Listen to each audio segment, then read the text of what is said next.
మీ ఏం IT AI job అయితే join next it challenge. Job తెచ్చుకోండి, 5 లక్షలు తీసుకోండి. ఏంటి ఇంత ముందు చాలా బల్కీగా కనిపించే నిఖిల్ చాలా స్లిమ్గా ఒక హీరోలో అయిపోయాడు. అలా ఏం లేదు, కొంచెం వెయిట్ లాస్ అయ్యా. ఓకే, ఒక 30 kgs అలా I have reduced. Okay, 30 kgs. Yeah yeah. ఏ టైంలో ఎంత పీరియడ్ టైంలో? 10 monthsలో. Okay, 2024 correct new year I started it. Okay, మళ్ళీ సెప్టెంబర్ నా బర్త్డే వరకు ఒక గోల్ పెట్టుకున్నా. ఓకే, నా బర్త్డేకి తగ్గాలి అని. ఓకే, ఇంకా 30 kgs కరెక్ట్ నా బర్త్డేకి. Okay. Present you are 22 no? 21. Yeah yeah. అంటే అసలు 21 ఇయర్స్లోనే ఇంత హెల్త్ కాన్షియస్ వచ్చి తగ్గాలని ఎందుకు అనిపించింది అసలు? అంటే basically I want to come in to movies. ఇప్పుడు మూవీస్కి రావాలంటే అంత బల్క్లో ఎవడో చూడరు అని అనిపించింది. చిన్నప్పుడు అంటే ఓ హీస్ వెరీ క్యూట్, చాలా బాగున్నాడు అంటారు, కానీ పెద్ద అయ్యేటప్పటికి అంత లావు ఉంటే ఏంట్రా ఇంత లావు ఉన్నాడు అని ఇంకా ఫన్నీగా ఉంటుంది ఇంకా. ఓకే, సో దానికి కొంచెం తగ్గితేనే బాగుంటుంది అని ఇంకా ఓకే, ఐ హావ్ రెడ్యూస్డ్. అంటే నువ్వు చేసిన సినిమాలు అన్నిట్లో అందరికీ గుర్తున్నవి 100% లవ్ కానీ, మిర్చి, నెక్స్ట్ గణేష్, బాద్షా, ఇలాంటి చాలా అన్ని పెద్ద పెద్ద మూవీస్ చేసావు. సడన్ గా ఏంటి డిసప్పియర్ అయిపోయావు, సడన్ గా మాయమైపోయావు? అంటే అది ఎలా అయిందంటే ఇప్పుడు ఎల్కేజీ నుంచి స్టార్ట్ చేశాను, 8th వరకు చేస్తూనే ఉన్నాను. నాకు ఇంకా 8th నుంచి ఎలా అయిందంటే కొంచెం స్టడీస్ పైన ఫోకస్ చేయాలి. ఇంట్లో కూడా పేరెంట్స్ ఇంకా స్టడీస్ పైన ఫోకస్ చేయి, నువ్వు ఒక గెట్ అ డిగ్రీ, దాని తర్వాత నీ ఇష్టం అన్నారు. ఓకే. పైగా స్కూల్ కూడా మా స్కూల్ భారతీయ జవాన్స్లో చదివాను. అక్కడ చాలా ఫన్ ఉండేది, చిన్నప్పటి నుంచి అదంతా మిస్ అయిపోయాను. సో ఆ ఫన్ కూడా ఇంకా మళ్ళీ రాదు కదా, స్కూల్ లైఫ్ మళ్ళీ రాదు. ఇంకా ఆ స్కూల్ లైఫ్ కూడా ఒక 2 years ఎంజాయ్ చేసి దాని తర్వాత ఇంక ఇంటర్ అదంతా లాక్డౌన్ వచ్చింది. అప్పుడు వద్దామన్నా బాడీ షేప్ అంతా సరిగ్గా లేదు. సరే బీటెక్ ఒక డిగ్రీ, పేరెంట్స్ కూడా ఒక డిగ్రీ తెచ్చుకో అన్నారు. సరే వాళ్ళ మాటిని ఒక డిగ్రీ అయ్యి మొన్నే బీటెక్ అయిపోయింది. I completed my graduation. So ఇంకా ఇప్పుడు మళ్ళీ అంటే మా సాధారణంగా అందరికీ ఒక డౌట్ ఉండదు, చైల్డ్ ఆర్టిస్టులు స్కూల్ డేస్లో స్కూల్ ఎలా మేనేజ్ చేస్తారు, అటెండెన్స్ ఎలా మెయింటైన్ చేస్తారు, షూటింగ్స్కి ఎలా వెళ్తాడు అని ఒక చిన్న డౌట్ ఉంటుంది. ఎలా మేనేజ్ చేసేవారు? ఇది మొత్తం credit goes to my mother and my school. ఎందుకంటే స్కూల్లో ఎప్పుడు అటెండెన్స్ గురించి ఏమనేవారు కాదు. ఏమైనా మూవీస్ చేసినా ఓ మా స్కూల్ వాడు చేస్తున్నాడు రా, దేవర్ వెరీ ప్రౌడ్. ఇంకా సెట్స్లో కూడా అమ్మ చదివించేసేది. ఇంకా సెట్స్లోనే చదివేవాడిని ఎందుకంటే మార్నింగ్ టిల్ ఈవినింగ్ మొత్తం అక్కడే ఉండేవాళ్ళం 6 to 6. ఇంకా స్కూల్లో వెళ్ళినప్పుడు టీచర్స్ చాలా హెల్ప్ఫుల్గా ఏమైనా డౌట్స్ ఉంటే సపరేట్గా మళ్ళీ నాకు చెప్పడం. ఎగ్జామ్స్ అప్పుడు కూడా నేను కొన్ని ఎగ్జామ్స్ రాయలేదు, మళ్ళీ సపరేట్గా నాకు కండక్ట్ చేయడం. They are very helpful. మా తెలుగు సార్ ఇంకా యాక్టింగ్ టిప్స్ ఇచ్చేవారు. ఆయన నన్ను డ్రామాల్లో తీసుకుని ఇలా చేయాలిరా, ఇలా చేయాలి, ఆయన చాలా హెల్ప్ చేశారు.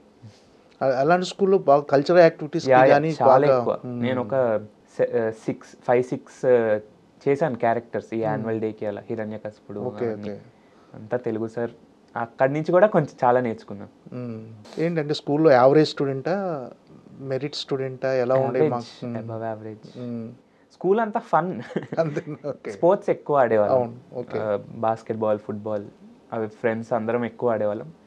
చదువు వచ్చేటప్పటికి అబవ్ యావరేజ్, మరి టాపర్ అనేం కాదు కానీ చిన్నప్పటి వరకు టాపర్. ఓకే, బాగుంటుంది స్కూల్. మా పాప కూడా 9th క్లాస్ ఇప్పుడు ప్రెసెంట్ ఆ స్కూల్, భారతీయ విద్యాభవన్ స్కూల్. అవును, చాలా అదొక ఎక్స్పీరియన్స్. అవునవును, ఆ కల్చర్, అక్కడ వాళ్ళు చెప్పే టీచింగ్స్, ఆ గ్రౌండ్స్ అవన్నీ. పైగా ఓల్డ్ స్కూల్ కదా, ఇంకా కొంచెం నాస్టాలజిక్ గా ఉంటుంది. అంటే నీకు ఆర్టిస్ట్గా పేరు వచ్చిన సినిమాలు 100% లవ్, మన బాద్షా, నెక్స్ట్ మిర్చి, ఇవి కాకుండా ఇంకా ఫస్ట్దే వచ్చింది గణేష్. చాలా మంచి పేరు వచ్చింది. ఓకే, గణేష్ ఇప్పటికి కూడా రీల్లు మీమ్స్ చేస్తూ ఉంటారు. అదేంటి, నా పేరు నాకే నమ్మకం లేదు, మిమ్మల్ని ఎవరు నమ్మన్నారు. ఇంకా దాని తర్వాత వెంకటాద్రి ఎక్స్ప్రెస్కి మంచి పేరు వచ్చింది. వెంకటాద్రి ఎక్స్ప్రెస్కి సైమా అవార్డు వచ్చింది బెస్ట్ చైల్డ్ ఆర్టిస్ట్గా. దాని తర్వాత పవర్లో మంచి పేరు వచ్చింది. బెంగాల్ టైగర్లో పృథ్వీ గారి కొడుకుగా చేశాను. అందులో ఒక సీన్ ఉంటుంది, నన్ను తన్నితే పైకి వెళ్ళి పడతాను. ఇప్పటికే చాలా మంది అడుగుతారు, నీకు రోప్స్ కట్టారా, అలా ఇలా వేసావు అది. అవి ఇంకా చిన్న సినిమాలు కూడా పేరు వచ్చాయి. ఇప్పుడు అవన్నీ సీన్స్ యూట్యూబ్లలో వాటిలో చూసుకుంటే హ్యాపీగా ఫీల్ యా చాలా హ్యాపీ. ఓకే. అంటే చిన్నప్పుడు అంత మనకు తెలియదు కదా, సరే మనం ఇది చేసామని ఉంటుంది, కానీ ఇప్పుడు చేస్తే చాలా గ్రేట్ఫుల్. స్కూల్ డేస్లో అంటే మీ క్లాస్మేట్స్ కానీ వాళ్ళు ఎలా అంటే అరే అమ్మ సినిమాలో చూస్తున్నట్రా మనోడు అని అంటే క్లాస్మేట్స్ ఎవడు అలా లేడు. ఓకే. మా ఫ్రెండ్స్ అందరూ అసలు అది పట్టించుకోరు, ఇంకా కొడుతూనే ఉంటారు, మేము ఆడుకుంటూనే ఉంటాం. బట్ వేరే క్లాస్ వాళ్ళు, ఇప్పుడు నేను ఫస్ట్ క్లాస్ సెకండ్ క్లాస్ వాళ్ళు వచ్చి అరే అన్న నువ్వా సినిమాల్లో చేసావు, మన స్కూలా అన్న వాళ్ళు వచ్చి మాట్లాడేవారు. నా ఫ్రెండ్స్ ఏముంది, వాళ్ళు చాలా క్లోజ్. ఇంకా వాళ్ళు ఇలా యాక్టర్ అని ఏమి ఉండదు ఇంకా వాళ్ళకి. ఇంజనీరింగ్ ఎక్కడ? ఇంజనీరింగ్ గోకరాజ్ రంగరాజ్లో చేశాను. ఏంటి కంప్లీటెడ్ ఇప్పుడు? అయిపోయింది, మొన్న మేలో ఫినిష్. ఏంటంటే ఏమి జాబ్ కోసం ఏమి జాబ్ ఏం అంటే నాకు ఇటు బీటెక్ వచ్చాక ఇంకా ఇంట్రెస్ట్ చాలా పెరిగిపోయింది. ఎందుకంటే ఫస్ట్ ఇయర్ నుంచి అన్ని movies first day have been seeing them. ఇంకా అవి చూసినప్పుడు ఆ రిసెప్షన్, ఆ హీరో వచ్చినప్పుడు ఆరవటం, లేదా ఒక క్యారెక్టర్ వచ్చినప్పుడు ఆరవటం, అరే మనకు కూడా అరిస్తే ఎంత బాగుంటుంది. అప్పటి నుంచి ఇంట్రెస్ట్ ఇంకా పెరిగి స్లోగా ఇంట్లో కూడా కన్విన్స్ చేసి ఇంకా మళ్ళీ ఇటు ట్రై చేద్దామని. ఓకే. ఇలా ఇంజనీరింగ్ లైఫ్ ఎంజాయ్ చేసేవా? ఇంజనీరింగ్ లైఫ్ కూడా చాలా, అదొక వేరే ఎంజాయ్మెంట్. ఎగ్జాముల టెన్షన్, బయట బంక్ కొట్టడం, గోడలు దూకడం, ఇంకా ఎగ్జామ్ ముందు రోజు చదవడం పడుకోకుండా, అదొక వేరే ఎంజాయ్మెంట్ అది. ఓకే. మిస్ అయ్యావా సినిమాల్ని ఈ టైంలో, గ్యాప్లో? చాలా మిస్ అయ్యా, but everything is for good అంటారు కదా, సో అదే అనిపిస్తుంది ఏది జరిగినా మన మంచికే అని. అంటే ఒకవైపు సినిమాల వైపు మైండ్ ఎలాగో లాగుతుంటుంది సినిమా కాలేజీలో ఉన్నా కూడా. అంటే చిన్నప్పటి నుంచి సినిమాలో యాక్ట్ చేసే అలవాటు ఉంది కాబట్టి నీకు డెఫినెట్గా సినిమాల వైపు ఎక్కువ ప్రేమ ఉంటుంది. నువ్వు ఇటు చదువుకుంటున్నా కూడా ఒకవైపు అట్లా ఆగుతుంటుంది. ఎలా బ్యాలెన్స్ చేయగలిగావు? ఇంకా అదే మనం కంట్రోల్ చేసుకోవడం అంతే. కొన్నిసార్లు ఎలా ఉంటుందంటే రేపు సెమిస్టర్ ఎగ్జామ్ అంటే రేపు సినిమా రిలీజ్, ఏం చేయాలో తెలీదు, చదవాలి బట్ సినిమా హైప్. ఓకే. అలా ఉండేది. ఫ్రెండ్కి కాల్ చేసి చదివేద్దాంలే బట్ సినిమా ఇంకా ఎగ్జామ్ రాసి టక్ అని రాసేసి వెళ్ళిపోయి అక్కడి నుంచే. కాలేజ్ పక్కనే ఒక 5-6 థియేటర్స్ ఉండేవి. ఓకే. సో ఏదో ఒక థియేటర్, ఫ్రెండ్స్ అందరం వెళ్ళిపోయి ఎంజాయ్ చేసి, ఎగ్జామ్ కన్నా సినిమా టెన్షన్ ఎక్కువ ఉండేది, బట్ చాలా లాగేసేది. వెళ్ళాలి ఎలాగోలా వెళ్ళాలి. అంటే ఇంజనీరింగ్ కంప్లీట్ అయిన తర్వాత మళ్ళీ సినిమాలోకి రావాలి అని ముందే ఫిక్స్ అయిపోయా? ముందే ఫిక్స్. ఓకే. అందుకే జాబ్ వైపు అసలు ఆఫర్ వచ్చినా వెళ్ళలేదా? ఆఫర్ ఏం రాలేదు అసలు, నేను కూర్చోలేదు అసలు, ప్లేస్మెంట్స్లో ఎక్కడ కూర్చోలేదు. పేరెంట్స్ కూడా they were very supportive. Okay. అంటే ఇంకా 4th ఇయర్ అయిపోయింది, ఇంకా ట్రై చేసుకో నువ్వు అని. ఇప్పుడు కూడా దే ఆర్ వెరీ హ్యాపీ. ఒక సినిమా చేశాను, డాడీ మమ్మీ అమ్మమ్మ అందరూ వెరీ హ్యాపీ. అంటే ఖచ్చితంగా సినిమా అది ఇంజనీరింగ్ అయిపోగానే సినిమాలోకి రావాలని ఫిక్స్ అయిపోయావు మైండ్లో. సో దానికి తగ్గట్టుగా ఇప్పుడు లిటిల్ హార్ట్స్తో మళ్ళీ రీఎంట్రీ ఇచ్చావా? ఏంటి లిటిల్ హార్ట్స్ ఎలా వచ్చింది ఆఫర్? లిటిల్ హార్ట్స్ ఎలా వచ్చిందంటే మన మ్యూజిక్ డైరెక్టర్ సింజిత్ తను నాకు మెసేజ్ చేశాడనమాట, ఇలా ఆడిషన్ ఉంది, if you want to do you come and give audition అని. సరే అని వెళ్ళాను, ఆడిషన్ ఇచ్చాను, అంతే.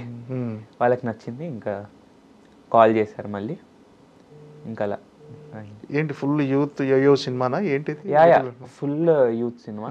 అది మనకి యూత్ అనే కాదు, అసలు ఫ్యామిలీ ఎంటర్టైనర్, మొత్తం అందరు చూడొచ్చు, ఎస్పెషల్లీ యూత్. ఓకే.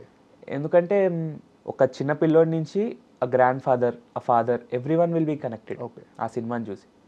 అంత రియలిస్టిక్ సినిమా, అంత అంటే మన ఇప్పుడు పెద్దవాళ్ళు చూస్తే వాళ్ళ పాతకాలం గుర్తొచ్చి, వాళ్ళ చేసే మిస్చీవియస్ థింగ్స్ అవన్నీ గుర్తొచ్చి దే విల్ బీ హ్యాపీ. ఈ ఇంటర్ వాళ్ళు చూస్తే మన ఇంటర్ ఇలా ఉంటుంది ఫ్యూచర్లో అని ప్రతి ఒక్కరు కనెక్ట్ అవుతారు. ఫాదర్స్ అయితే అమ్మో నా కొడుకు ఇలా చేస్తున్నాడా కాలేజ్లో అని. పైగా అసలు స్టార్టింగ్ నుంచి ఎండింగ్ వరకు నవ్వుతూనే ఉంటారు సినిమా అంతా. ఓకే. సో ఆడియన్స్ కూడా ఇంకా నవ్వుతూ ఉంటే they will be very happy అలాంటి సినిమా చూసి. 2 hours మొత్తం నవ్వుతూ ఉంటుంటే ఒక స్మైల్తో ఇంకా బయటకు వస్తారు. ఓకే. అంటే చాలా రోజుల తర్వాత మళ్ళీ స్క్రీన్ మీద కంటిన్యూ చేయబోతున్నావు కదా, ఎలా ఉందా ఎక్సైట్మెంట్? చాలా, అసలు నేను ఎలా ఉంటానా అని చూసుకోవాలనిపిస్తుంది. కొంచెం భయం వేసింది first 2-3 days, but after that I got used to it again. First day shoot ఏంటి, మీ మీద ఏం చేశారో గుర్తుందా? ఫస్ట్ డే నేను మౌలి జయకృష్ణ అలా ఇలా నుంచుని మౌలి డైలాగ్ ఉంటుంది, జస్ట్ అలా నేను ఫోన్ చూస్తూ ఎక్స్ప్రెషన్ అంతే. That was our first shot. ఏంటి క్యారెక్టర్ ఎలా ఉంటుంది? యా బాగుంటుంది. మౌలికి 2 best friends, Jayakrishna and me. Cinema through out ఉంటాం. ఓకే. ఫుల్ ఫన్, ఎలా సపోర్ట్ చేస్తాం, లవ్ ఎలా సక్సెస్ అవుతుంది, అది సినిమా. ఓకే. అంటే దీంట్లో డైలాగ్స్ కానీ ఇవన్నీ చూస్తుంటే అందరూ కనెక్ట్ అయ్యేటట్టుగా 90s బ్యాక్డ్రాప్ ఇదేమన్నా? కాదు కాదు, 2015. ఓకే, కొంచెం బ్యాక్ 2015. ఓకే. డైలాగ్స్ కూడా చాలా రియలిస్టిక్. మనం రోజు ఇప్పుడు ఎలా మాట్లాడుతున్నాం మనం, అవును, అలాగే ఉంటాయి. They'll be very realistic. Okay. ఏంటి అసలు లిటిల్ హార్ట్స్ సినిమా ద్వారా ఏం చెప్పాలనుకుంటున్నారు అసలు డైరెక్టర్? అంటే ఒక యూత్ఫుల్ ఎంటర్టైన్మెంట్ అంతేనా? యూత్ఫుల్ ఎంటర్టైన్మెంట్ అంటే మెసేజ్ అంటూ ఏముండదు, బట్ అదే ఇంకా సినిమాని చూసి నవ్వుకుంటూ బాగా ఒక మంచి సినిమా చూసామరా అని నవ్వుతూ బయటకు వస్తారు. ఓకే. అంటే చైల్డ్ ఆర్టిస్ట్గా లాస్ట్ సినిమా ఏంటి అసలు? ఆట ఆడుకుందాం రా అని లాస్ట్. సో ఆ సినిమా తర్వాత ఇక కంప్లీట్లీ స్టాప్డ్. ఓకే. అంటే అది అమ్మా నాన్నల డిసిషనా? అమ్మా నాన్నలది అండ్ మైండ్ టూ. నేనేమంటే కొంచెం ఐ విల్ ఎంజాయ్ స్కూల్ అన్నాను. ఓకే. ఇంకా పేరెంట్స్ కూడా నువ్వు ఇప్పుడు వరకు చేసావు కదా, డిగ్రీ తెచ్చుకున్నాక చెయ్యి. ఓకే. కంటిన్యూ చేసినా నో యూజ్, ఎందుకంటే అప్పుడే గడ్డాలు వస్తాయి, మన సరిగ్గా ఉండం కూడా, వాయిస్ చేంజ్ అవుతూ ఉంటుంది. సో అందుకని ఇంకా వాళ్ళు కూడా వద్దన్నారు. నాకు స్కూల్ కూడా లైఫ్ ఎంజాయ్ చేశాను, ఇంకా అలా స్టాప్ చేశాను. అంటే చైల్డ్ ఆర్టిస్ట్గా చేసే వాళ్ళకి ఏమవుతుందంటే ఒక పర్టికులర్గా ఒక టీనేజ్కి రాగానే, ఒక 12-13 ఇయర్స్ రాగానే మధ్యలో ఒక గ్యాప్ వస్తుంది. మీరు యాక్చువల్గా మీరు చదువుకుంటానికని వెళ్ళిపోయారు, కానీ ఆ గ్యాప్లో ఎలాగూ ఆ క్యారెక్టర్స్ కూడా ఉండవు. సో అలాంటి డైలమా ఉండేదని కూడా. అంటే చిన్నప్పుడు అంత ఆలోచించలేదు, బట్ ఇప్పుడు మీరు అన్నప్పుడు యాక్చువల్లీ దట్స్ ట్రూ. ఎందుకంటే చాలా మంది కంటిన్యూ చేద్దామనే ఉంటారు. ఇప్పుడు సడన్గా రోల్స్ రాకపోతే ఏం చేద్దాము అని ఆ డైలమా నిజంగా ఉంటుంది. But luckily I stopped. And for more videos, please subscribe to iDream. Please subscribe to iDream. Please subscribe iDream. And please subscribe to iDream. For more videos, subscribe to iDream. please like, share and subscribe to the channel. Congratulations, iDream. Subscribe to iDream. Subscribe to iDream. So subscribe to iDream Media. iDream ki iDream team andarki huge congratulations. Please subscribe iDream Media. Please subscribe to iDream. Subscribe iDream. Please subscribe to iDream. iDream అంటే నా కళల ఛానల్ను subscribe చేసుకున్న నోరు తిరుగుతలేదు, మీరైతే గంట గుర్తు కొట్టండి. For more such videos, please subscribe to iDream. Subscribe to iDream. Please subscribe to iDream. Please subscribe iDream Media. Please do subscribe to iDream. Please subscribe to iDream Media. For best entertainment and information, please subscribe iDream. And don't forget to subscribe to iDream.